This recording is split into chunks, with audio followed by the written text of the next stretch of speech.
It's a special primetime edition of the NFL Matchup Show, breaking down the 2022 NFL Draft at 9:30 tonight on ESPN 2.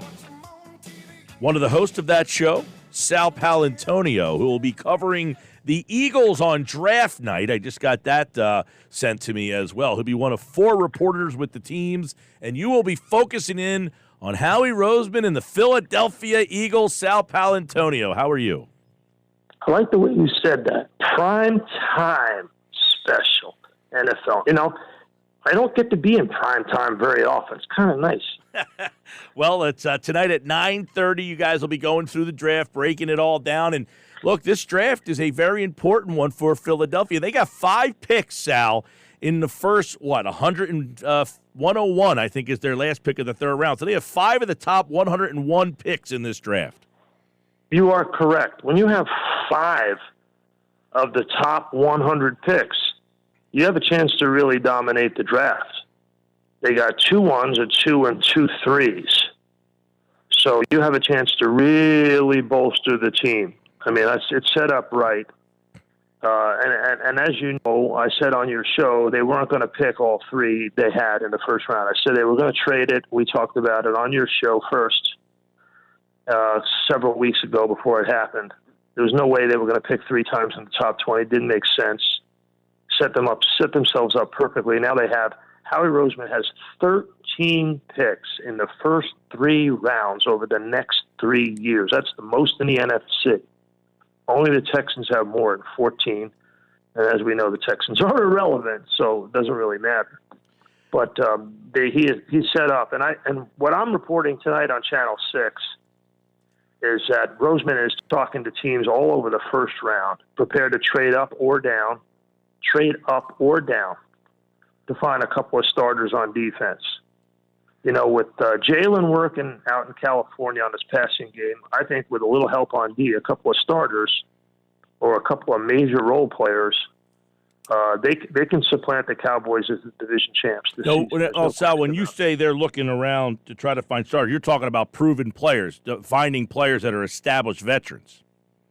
No. I'm talking about in this draft. Okay. All right. That's what I'm trying to clarify. Are they looking for players that have already been in the league or more draft picks? No, I think they're looking for players in the draft. Yeah. Defensive tackle Jordan Davis, Andrew Booth, Ahmad Gardner, all those players were in the Eagles facility. They've done a ton of work on Treylon Brooks of Arkansas. And how many times have I been on this show, the Sports Bash with Mike Gill, pleading with them to get a big body wide receiver, a Metcalf, a Jefferson. Yeah. Now you got Burks is there. Burks is big. He's certainly big enough. He's 6'3". He's over 230 pounds. He runs a 4.40. Not slow. That's not slow. It's not Tyreek Hill fast, but it's not slow. You know, he could drop in their lap. Just, Mike, please take him. Take him. Okay, well, here's my question for you, Sal Pal. You are one of 4 reporters on site with teams that night. Diana Rossini, I think, is with the Giants. Jeff Darlington is somewhere. And Kimberly Martin, I think, is with the Jets. He's in Kansas City. Yeah. Kansas City. Kimberly Martin's with the Jets, all right? And then Sal Pal's with the Eagles. All right, there's your 4. Is Sal Pal going to have to make an early appearance on that draft night because of a trade? Is Howie Roseman going to move himself up, or is he happy with where he's at? I don't think I would say it's 50-50 that they will move down. I just think there's a 10% chance that they will move into the top 10. And if they do, it will be for a defensive player. Mm-hmm. I was going to say, if they were to move, would it be for one of these wide receivers, as you suggested there, or is it for a defensive player, like you mentioned, that they're trying to move around to get more defensive players? So you say if they're to move up, it's because there's a defensive player they like. Yes. So, you know, they're not going to move up for Garrett Wilson. He's not that good, and he's only 5'11". Drake London from USC, you know how I feel about Pac-12 players. No way. No way. Yes. No way. Alec Pierce of Cincinnati, not as good as Treylon Brooks. Brooks has got basketball hands. He's like a total freight train coming downhill. He's so big and fast. His speed is good enough. He's got elite power. He can rip off chunks of yards. He can blast through tacklers. To me, if Brooks is hanging around at 14 or something, I would go up and get him for sure.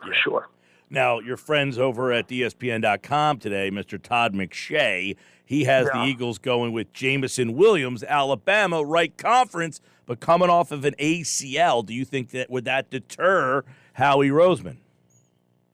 I wouldn't do it. I think it's too much of a roll of the dice. It's not something you want to have on your resume as a first-round pick. Secondly, he's another wide receiver from Alabama. You already got one of those guys. And I think, in terms of, hey, listen, Treylon Brooks comes into he goes in NovaCare. Day one, you put him in the slot and you let him terrorize the middle of the field. Treylon Brooks, by the way, just looking through, is at 23. McShay picked him to go to Arizona. That's because Mel Kiper went with Christian Watson to Green Bay, North Dakota State. All these North Dakota State guys keep getting into the first round. He's a big, 6'4" wide receiver, but Treylon Brooks has him at 23. So according to your friends over there at ESPN.com, McShay and Kiper, it sounds like Brooks could be at least in the neighborhood when the Eagles pick. Yep, and if you pass on him, you're going to be passing on Justin Jefferson.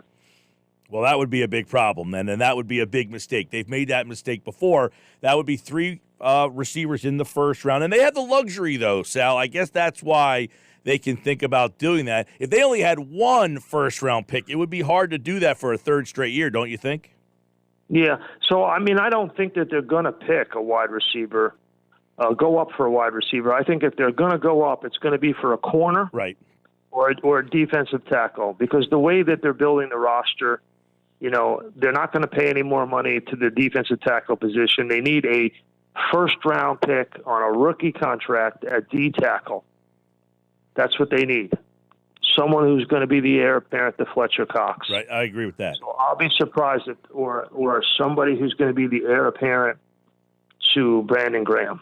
Yeah. Hassan Reddick might be, but he's got money. They put money into the pass rushing with the 2 signings that they had this offseason. So I would be surprised if it wasn't a corner or a defensive tackle. The thing is, they went after Gilmore and didn't get him. Right. I was just bringing that up. And they don't really nobody in the league really wants to start a rookie corner on the outside. Mm-hmm. It's a tough position as a rookie. We know that. Everybody who watches football knows that. You want somebody who can play inside and then move outside, unless they're truly, an outlier, great player. But those are rare. Now, is Ahmad Sauce Gardner that guy? He might be. He could be, but there's a lot of teams that are interested in drafting him, and I'd be surprised if they were able to go up there and get him.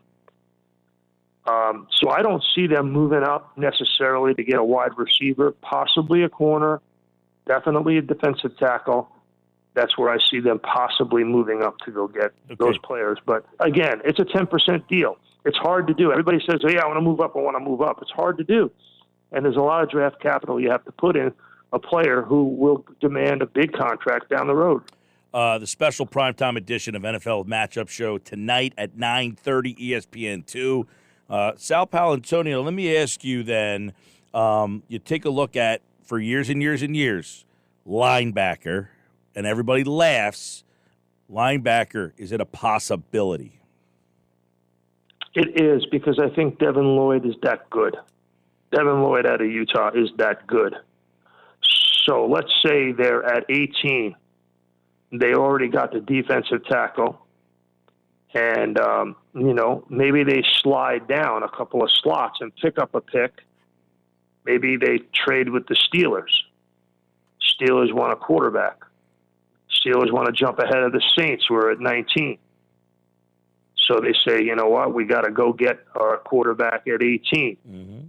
Howie and the Steelers make a deal. Then he slides down and he takes Devin Lloyd one spot ahead of the Patriots because I know Belichick loves Lloyd. That position has – I ask, wondering, because that position has kind of changed over the last couple of years, where linebackers are now a prominent part of it. They kind of were phased out, but now they're kind of becoming important again.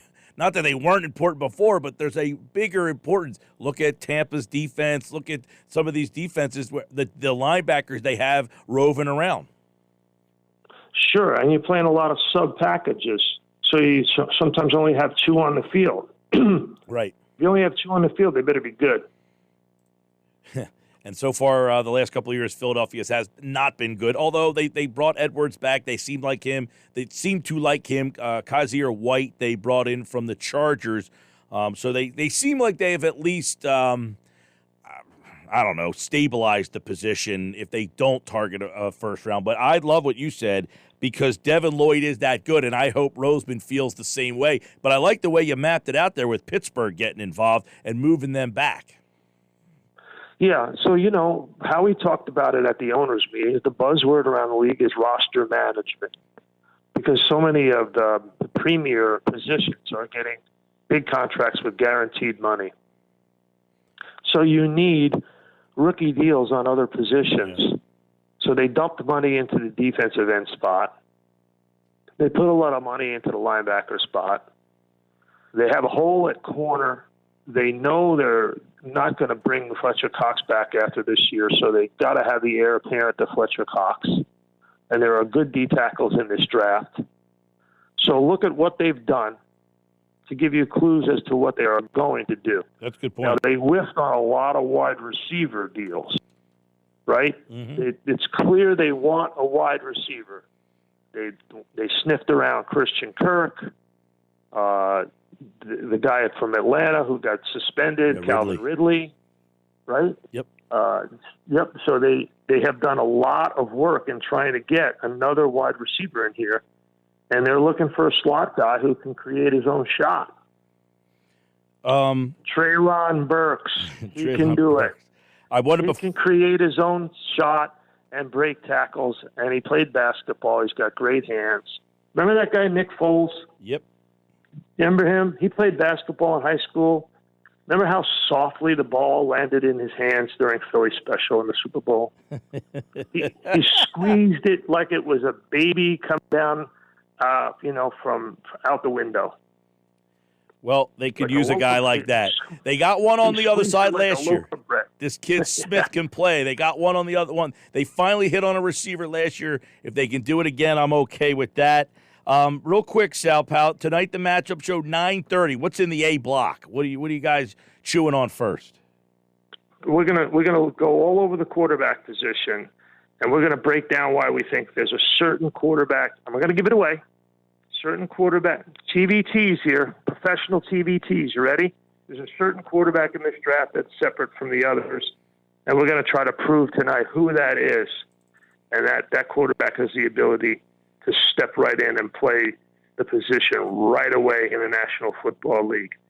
And by the way, I just like the way you say special primetime edition. That was cool. Because, I don't get to be in primetime that much on the matchup show. Tonight's tonight, 9:30, ESPN2. No Sixers, so you can get all your NFL draft coverage with 2 picks in the first round, 5 in the first 101, and all these quarterbacks, how many are going to be in that first round? And by the way, 8 teams have 2 picks. That means 8 teams have no picks in the first round of the draft. First time that's ever happened in NFL history. Adds to the intrigue. I can't wait. All right, draft coming up. Sal Paolantonio tonight. Who's with you on the show? The great Greg Cosell, founding father of the show, as we like to call him, and Matt Bowen, the coach. I like that crew. I like that crew. I like that crew a lot. 9:30 tonight, a special primetime edition of the NFL Matchup Show with the host, Sal Paolantonio, right here on the Sports Bash. All right, Sal, I'll be watching. I'll take my picture and send it to... I'll call in from NovaCare next Friday after they make their 2 picks. Sounds good. I got you booked. All right, brother. Friday, 3 o'clock. We'll clear it out. Take care. Sal Paolantonio, ESPN.